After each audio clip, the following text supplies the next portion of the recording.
the topic that I was thinking was like, as I said earlier, why organizations should be fined by regulators for weak AML safety regime, Yes. right? So I'll give you a little background why I choose this topic.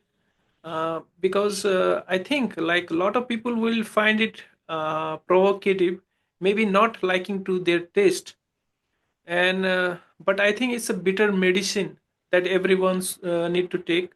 Uh, in this podcast, I was thinking of debunking one misconception, because many organization or even let's say AML safety professional, they think that organization are fined, right?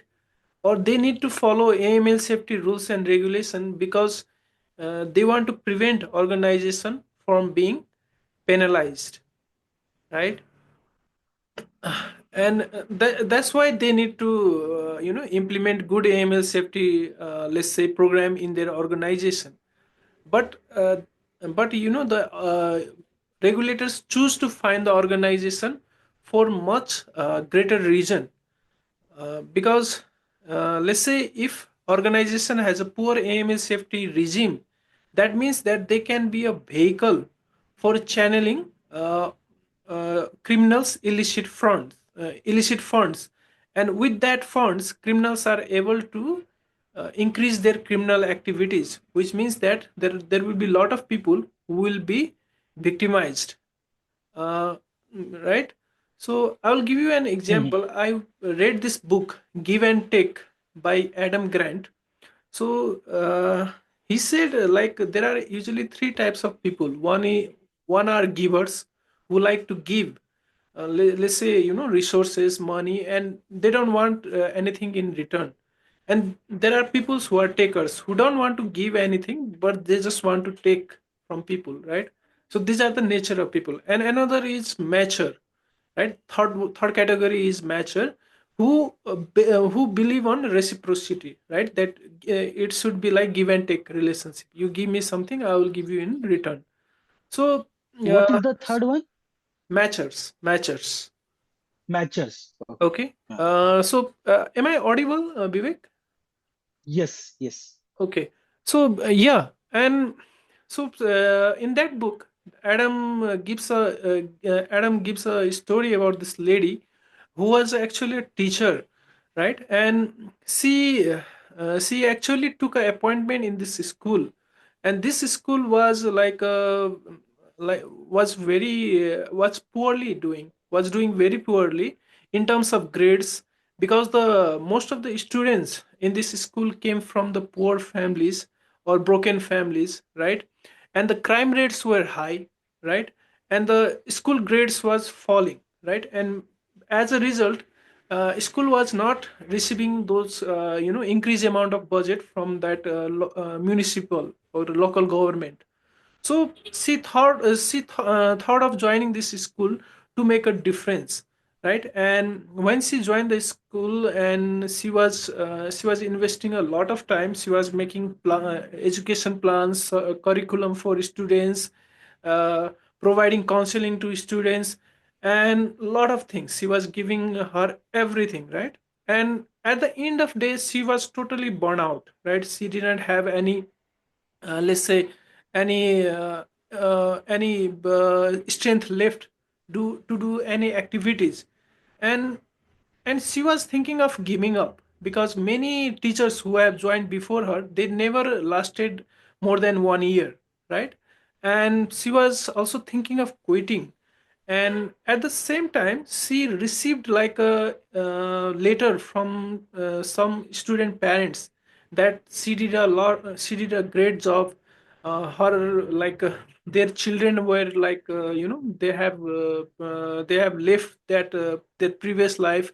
They are doing well in their studies, and all these things was contributed to her. Okay, because of her effort, they would be able to see these changes. And there were some students who came to her and said that they were thinking, they were in the chronic depression stage, or they were thinking of suicide, but because of her motivation and support, they were able to overcome these feelings, dark feelings. So that gave her a new strength, because now she could see what was the result of her effort, right? And as a result, she became more committed to her work, right? Even she was doing more effort than previously, but she never had that feeling of burnout. But and actually she created a lot of communities around the school. She also created this NGO organization and so on, right? So the moral of the story is that when we are able to see, let's say, our effort bringing up result, then we are more encouraged to put more effort. So the I think the main problem lies here. If we compare with our let's say with AML safety professional and compliance professional, uh, if they could knew that having a good AML safety posture in their organization has actually prevented, let's say, some criminals from doing some criminal activities, or let's say by one STR which they have filed had prevented some terrorist activities in any place. And if they could knew that, right, if they could have that feedback mechanism, then I think that they would feel like a superhero, right? They think that they will be more motivated or committed towards performing their job, because this is a fact, because everything that AML safety professional do has a real life consequences, right? And on the flip side, let's say if let's say if the organization has a poor AML safety regime, they have a poor AML safety program, and if let's say any compliance professional knew that because of having such poor AML safety program, the criminals were able to, let's say a drug trafficker was able to launder a drug launder the illicit funds, and because of that because of that channeling illicit fund, he was able to expand his drug business, and many people have been victims of drug addiction. So some people committed suicide, some people were involved in violent crimes, even to their family members.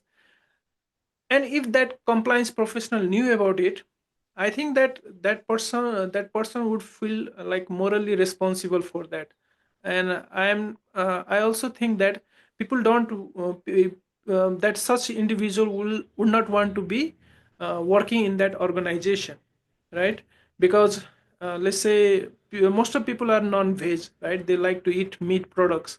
But if they were able if instead of going to meat shop, if they go to butcher place, right, where the butchering happens, and if they were able to see how the animals are killed in front of their eyes to produce that meat products, I think many would just would give up eating meat, right?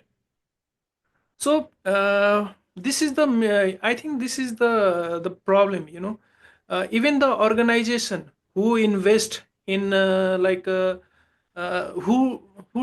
don't want to invest in AML safety programs, who don't want to, let's say, provide trainings to frontline staff, and this is why the many organizations are being penalized at the first place, right? And if they could knew like their activities, how their activities are helping these criminals, or how their activities are causing this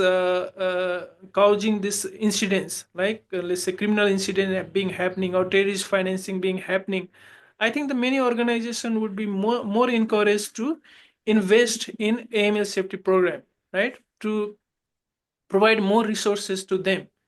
And so if any organization chooses not to invest in AML safety program, it means that they are helping criminals to facilitate or or to increase or expand their criminal enterprises. And in that case, I think the regulators are just to find those organizations. So what do you think, Vivek? I completely agree. I think, as you rightly said, that the feedback from the regulators is not so often. and we usually don't hear about the SARs and the STRs that we file with the regulators. We don't get a feedback on that often.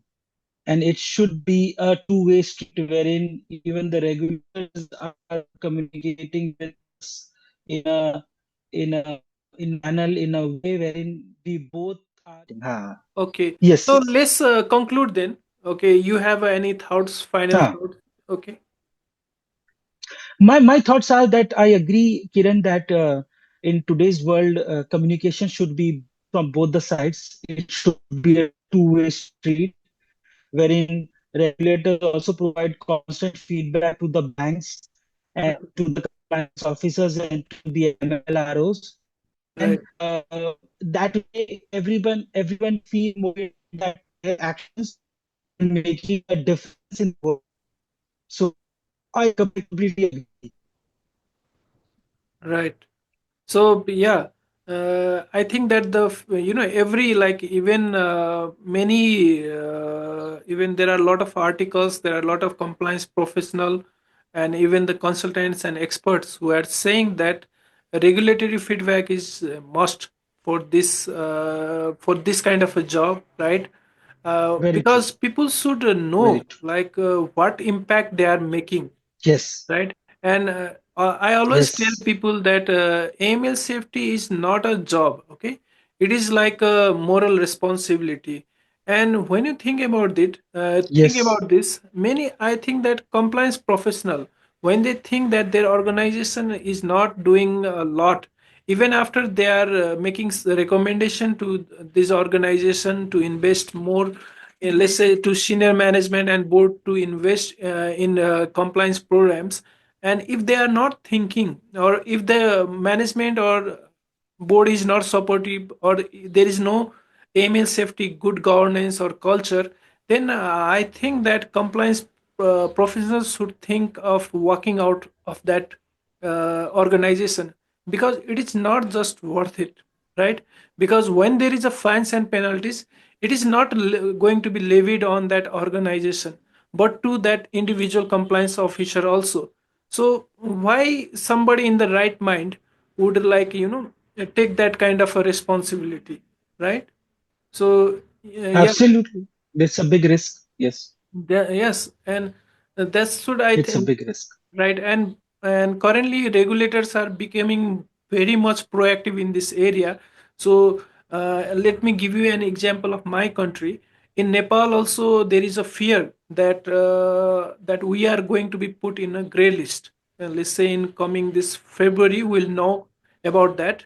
But in order to prevent from that happening, the regulators are coming with very strict regulation, and those kind of provision was never been heard of, right? Now we are talking about transaction screening. Previously it was only name screening. So transaction screening is a different beast, right? And they are coming with such kind of a tight regulation. And now I think that in coming days, the job of compliance professional or AML safety professional will be much more difficult, right? They need to invest a lot of, let's say, invest more in technology and automation, right? Or in resources, manpower, and they should have a, like, a good negotiation skill to convince management and board to invest in AML safety program. Otherwise I'm Bill. seeing a very difficult scenarios for these professionals, especially in my country. I can understand. I think we had discussed on this earlier as well, and and uh, most of the time the regulators become very strict when something like this happens, as we saw in Dubai, in UAE as well, when put into grey list. A lot of regulatory developments Right, right. came into came into play, and the UAE became very hard on financial crime because of the grey list. But now, when it's out of the grey list, we can see a lot of development. So I think it's a how do I say this? This is a boon informed workers for now. So it's a good thing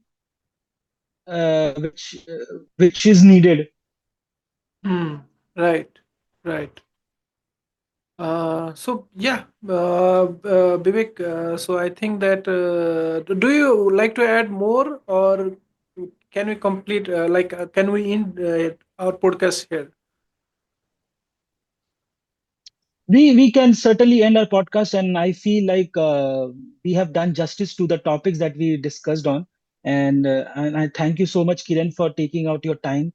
No, And anytime, Vivek. Anytime. I understand you are a very busy man, and then let's get the ball rolling, and Right. Right. hopefully the next time all the technical hiccups will be Yeah. gone, and we'll be much better able to have a much smoother experience. Right. And you have a great weekend, Kiran. Same to you, Vivek, and thank you for doing this. Right, I know I actually put off with this, right, because of my certain things came up.